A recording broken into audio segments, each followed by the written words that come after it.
All right, so let's take up where we left off. So we were talking about the four major food service expense categories. All right, and we did talk about those briefly. So let's transition to how we figure things out, right? How we're looking at our health as far as the business goes when it comes to cost control. Well, oftentimes we're going to use percentages. Ooh, percentages. A lot of students get a little freaked out over percentages. So we're going to talk about percentages. I'm going to break down percentages, how to figure out percentages, why we use percentages, very basically. I'm not trying to insult anybody's intelligence, but I have found over the years that sometimes it takes a little bit of getting back into things, okay? So here we go. Percentages.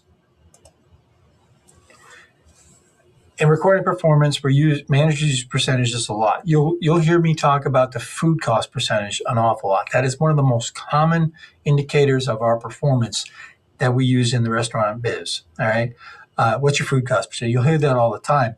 If you've ever, as a young chef or a line cook or whatever, aspiring to be a chef, and you're talking to an old timer from a different place, someone in your family who might be a chef. You say, I work here and we're doing really well. And they're going to say, well, what's your food cost percentage? And you're going to go, I don't know. All right. So food cost percentage is a very common way to tell a business's health. All right. There's other percentages, but that's a good example. And that's one we're going to use a lot. All right. So moving forward, what is a percentage? What did I just do? Okay. I'm not really fond of this right here, but this is just showing the different common ways to write. So you have 1%, 10%, 100%. Common is exactly what that is, 1%, 10%, 100%. Fraction would be 1 over 100, 10 over 100 is 10%. That's 1%, 10%. 100% is 100 over 100. Decibel is 0.01 is 1%. 0.10 is 10%. 1.00 is 100%. Okay, so this will come into play here in a minute. All right, so here we go. So you're going to hear me talk about this a lot. All right, figuring out a percentage is part divided by a whole. Easy enough. If I have 10 apples, to go back to first grade, if I have 10 apples and Susie takes 2 apples, what percent of my apples did Susie take, right? Well, that's very simple, right? Part divided by whole. We know what the part is. The part is the 2 apples that Susie took. That daggone Susie, all right? So then we have the whole was the 10 apples. So 2 divided by 10 equals percent. 2 divided by 10 equals 0.20, okay? So 0.20, going back to our chart, let's just say it was 0.20, right? So 0.10, let's turn that into a 2, where that 10% now would be 20%, right? So 20%, all right? Simple stuff. And I apologize for breaking it down very simply, but we have to start it where we have to start it. All right. Part divided by whole seems very simple. However, sometimes it's not always that simple. You'll oftentimes during this period of this course, during the semester, we're going to be figuring out percentages. And some of those percentages, the part and the whole might not be as obvious. Food cost percentage. I talked about food cost percentage. So what would be the part in a food cost percentage? Well, kind of makes sense that it is what? Our food cost, right? What we pay is as a part of our money. Hopefully it's not all of it, all right? So it's part divided by whole. So what's whole? All the money we have in the bank, all of our profit, all of what? It is revenue. When we're figuring out our cost percentages, whether it's labor cost, food cost, other cost, whatever, when we're figuring out a cost percentage, the part is the cost. In this case, food cost. And the whole is revenue. All right. Remember the difference between revenue and profit. Okay. So part divided by whole, cost divided by revenue. Okay. So there it is.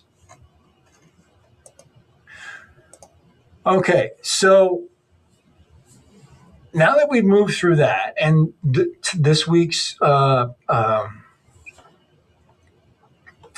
assignment is going to have you do some math, right? We're not going to do that here together because we're not together.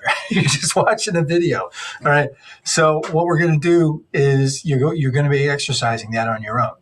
What I'm trying to do is try to tie it all together in this video. All right. So when we have our percentages, well, so what, right? What do we care about all this stuff? Well, we have the best way to tell the profit or profitability or the health of a company is through the P&L statement. All right. The profit and loss statement, otherwise known as the income statement.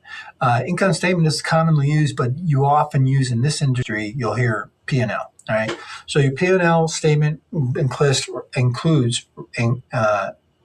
revenue, food and beverage cost, labor cost, other expenses, and profit. All right. So basically, when we have the revenue, food and beverage, labor cost, other expenses, that's all of our cost, right? It should be, right? Anything that we spend on should be one of those four categories. The other is generally, if it's not a labor cost, it's not food and beverage, then it's other, right? So food and beverage, labor, other expenses. Okay, so that's all of our cost and our profit. So revenue, cost, profit. That's it. All right. So a P&L is also known as an income statement, but it's also called a statement of income and expense. You don't hear that too often in the street. Most times you'll hear P&L or an income statement. All right. Let's see. Okay, so there is such a thing called the USAR. That is the Uniform System of Accounts for Restaurants. It's the way to do the math. It's the way to to format your P&L statements, the way to format different things. Basically, it's just come up with by the NRA. It's put out there. It's not a requirement. It's put out there as the best, most consistent way to create your reports and to record your revenue and your costs and everything like that. And we're not going to get into the actual details of you must do this to meet the USAR, but we will reference the USAR a lot. When we say about something, we're going to be talking about an example from the USAR. Okay? So moving forward, what is a budget? A budget is nothing more than a forecast or a target for future performance achieved by defining an accounting period. Future performance, okay? Budgets are not always the money spent. They're not always the money taken in. We can budget anything. We can budget labor. We can budget Covers being somebody walking in the restaurant and buying something. Right? We can budget all kinds of different things. But generally speaking, you're going to budget your costs, you're going to budget your income. All right. So actual divided by budget equals percentage of budget. All right. So operational budgets compare the actual performance against budgeted performance. So we have actual divided by budget equals percentage of budget. If we budget $10,000 for cost or labor or whatever it is, and we spend $9,000, we've only spent 90% of the budget. All right. If we spent 200 or what did I say? 10,000. If we spent $20,000, we spent 200% of the budget. Okay. Very simple math. Sometimes you just take a step back, and if you just do the math in your head or just think about it real quick, you can come with it. And sometimes when we start trying to go down rabbit holes of not plus not equals not, and then we have a problem. All right. But it's very simple math. Okay, so here we go. So 100% or $100,000 divided by $90,000 is what percent of budget? All right, let's go back. Actual divided by budget. So if we budget, so this is our actual divided by our budget. So 100,000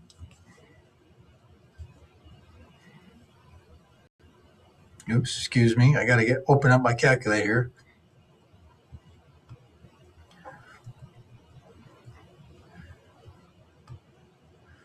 All right, so we're going to do this together. 100,000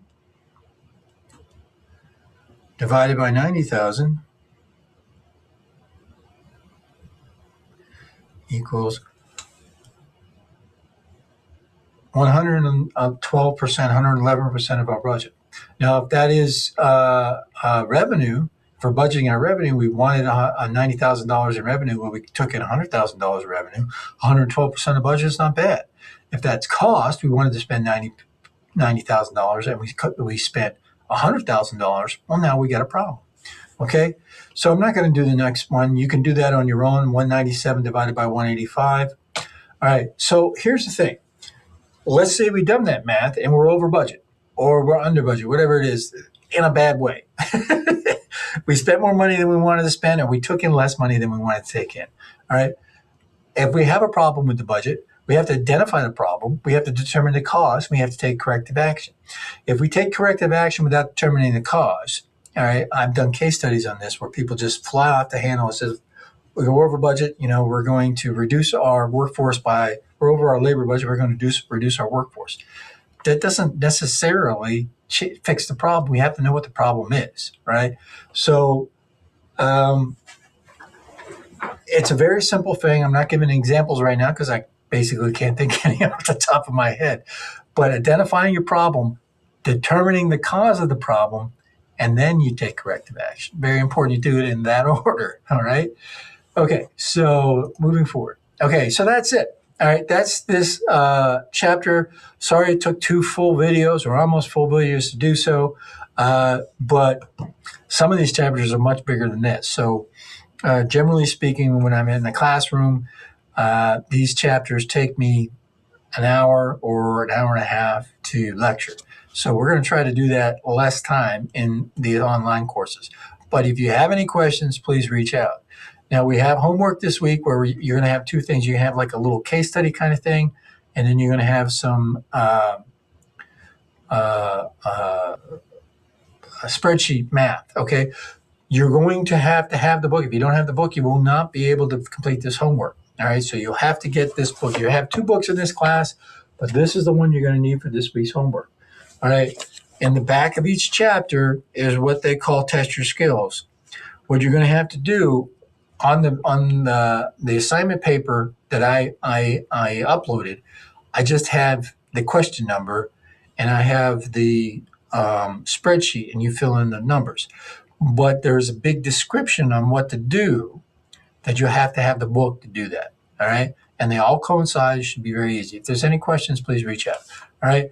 So, and then we have a discussion this week. I believe this week is mostly just introductions. But anyway, this is a big way, this is a good indication of how this class is going to go. I have an experience instruction using the PowerPoint from the publisher, going over the chapter. And some I'll do more math,